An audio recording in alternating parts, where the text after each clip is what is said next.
In old times, the earth was a vast wilderness, and wild animals lived everywhere. Herds of wild horses and cattle grazed on the plains and belonged to no one.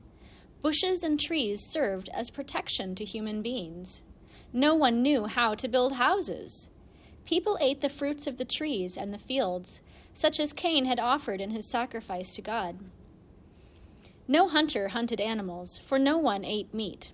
Then 3 sons were born to Cain. Their names were Jabal, Jubal, and Thubal-Cain. Through them much was changed on the earth, for the sons and daughters of Cain loved to work. Jabal, the tamer of the animals. When Jabal was a young man, he had a strange dream. He dreamed of wild horses racing over the plains. His heart leapt when he would behold their magnificent jumps and playful games. At that time, no one had thought of riding horses. Thus, Jabal was very surprised when, in his dream, a being approached him and told him to mount a horse. At that moment, a splendid white horse trotted by. As it raced by, Jabal leapt upon its back. Swift as the wind, the white steed carried him over the field. They came to a river, and the horse prepared to leap to the other side. Jabal struggled to hold fast, but, losing his grip, he fell into the chilly water. Full of amazement, Jabal woke up to find that he had been sleeping under a tree. Not far away, a herd of wild horses was grazing. At once he thought, "I will capture a horse and ride it, just as I did in my dream. I will creep up to the herd and try to leap on the back of one of them. But I must be clever, for they are wary and quick." Taking cover behind a clump of bushes, Jabal waited tensely until a horse came near his hiding place. A black stallion with a gleaming coat approached. A leap and a bound, and Jabal thought he was on the horse's back, but the horse reared high, turned, and threw him to the ground before he could even grasp its mane. Ashamed of his failure, Jabal got to his feet, while the herd of horses neighed shrilly and ran off. Fiery determination consumed Jabal. "I must succeed," he told himself. From then on, the thought of catching and riding a horse never left him. For days on end, he roamed the fields and plains. Again and again, he tried to approach the herd, but the horses always caught his scent in their delicate nostrils and fled. One day, after fruitless effort, Jabal was very thirsty. He could not find a spring or brook anywhere. He saw a herd of grazing cows and a calf nursing at the cow's udder. Jabal was tremendously strong. He caught the cow by the horns, bent her head to the side, and threw her to the ground. He squeezed milk from her udder and drank it greedily. It was sweet and refreshing. No human being had ever drunk milk before. From then on, Jabal often caught cows and drank their milk. After a time, Jabal discovered a pasture with shady trees under which the wild horses sought rest.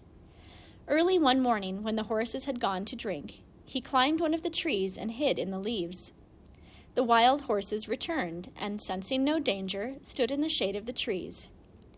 All at once there was a rustling in the leaves, and with a rush, Jabal jumped on the back of a white horse standing directly below him. He lay firmly upon its back and clasped his arms around the horse's neck. The horse snorted angrily, and in a frenzy ran into the field.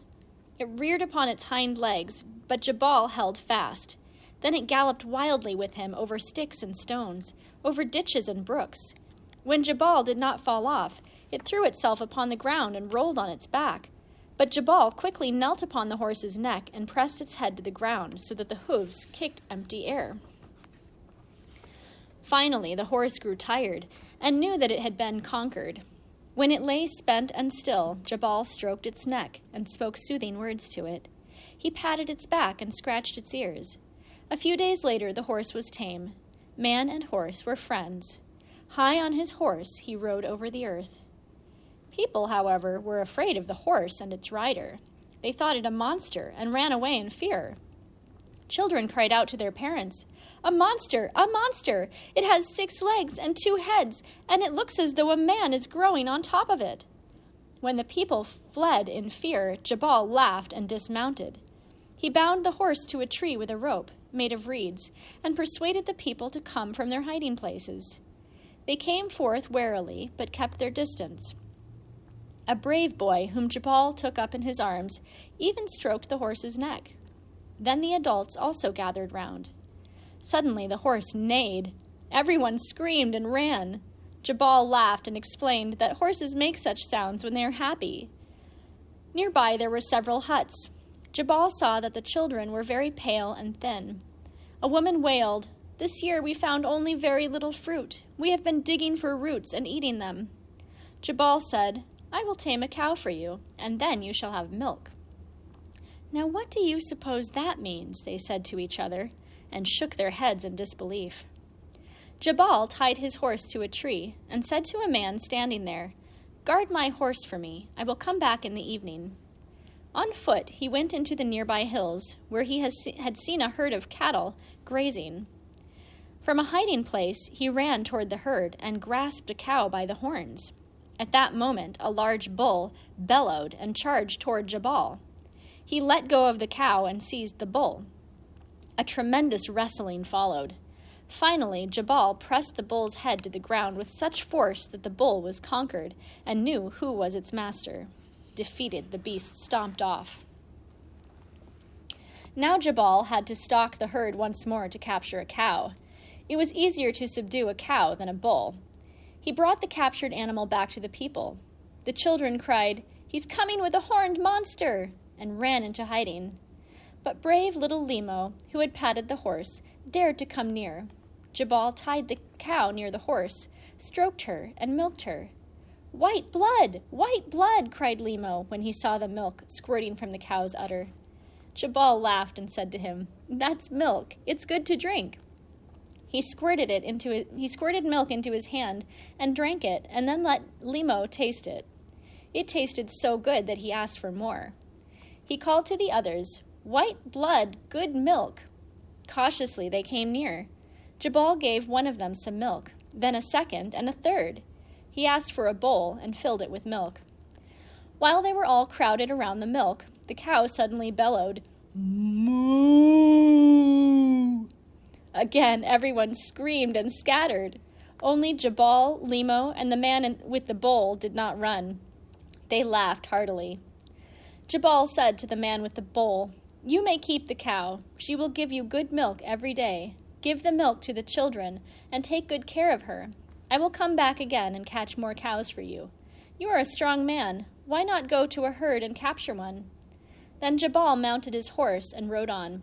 He thought, "Maybe I can tame other animals besides horses and cows." He felt a great desire to do so. Jabal once came to a mountain range. The people living there told him, "Horned demons live in that mountain. They climb high into the rocks. No one dares go there." Jabal replied, "I dare. I will see what kind of animals they are." He asked a man to take care of his horse and climbed up the rocky mountains. Suddenly he came upon mountain goats, grazing and resting in the patches of grass. They showed no fear. When evening came, the whole herd of them began climbing in one direction. Jabal followed them to an enormous cave in which they lay down. He too went into the cave and stayed there through the night. In the morning, Jabal noticed that many of them went to a rock and licked it. He found salt in the rock and put a chunk of it into his leather bag. The goats let Jabal milk them. Their milk tasted sweet. Some of the animals grew so fond of Jabal that they followed him wherever he went. He led them into the valley, giving them salt from time to time. That is how goats came to be with human beings. Jabal gave the goats to the mountain dwellers and taught them to build folds and fences. By and by, the mountain people themselves caught mountain goats and tamed them, for they prized their sweet milk. As Jabal was making his way through a dense forest one day, he heard horrible screaming and spitting sounds. He found a large wildcat fighting with a small one. He chased the large one off and took the little one up in his arms. He stroked its ruffled fur and put the little creature into his pocket. When he came to the people to whom he had given the cow, he gave the small cat some milk. The cat became fast friends with Jabal, purred and rubbed her back against his legs. Wherever Jabal went, the cat went also. When he and his horse rested, the cat stalked mice. It happened, however, that once after he had visited some people living in bush houses, the cat did not come at his call. He looked for her and found her underneath a bush with 7 little kittens. Since then, there have been house cats. Another time, Jabal heard the howling and whining of young wild dogs. Their mother had probably left them, since they were no longer small. Jabal took one of them along and taught him to sit behind him upon the horse's back. Whenever the dog fell off, he would joyfully run at the horse's side. Jabal taught him to fetch sticks and other tricks. At night, the dog slept near his master and the horse. One day, Jabal fell asleep in the shade of a tree, his horse grazing nearby. The dog lay at Jabal's feet. A thief, intent on stealing the horse, was slowly creeping toward it. Suddenly, the dog jumped up, barked fiercely, and chased after the man. When he caught the fellow, he bit him in the leg. Jabal awoke and realized what a watchful creature he had. From that day on, Jabal tamed dogs for people. Besides being watchdogs, they were also helpful to shepherds and goatherds.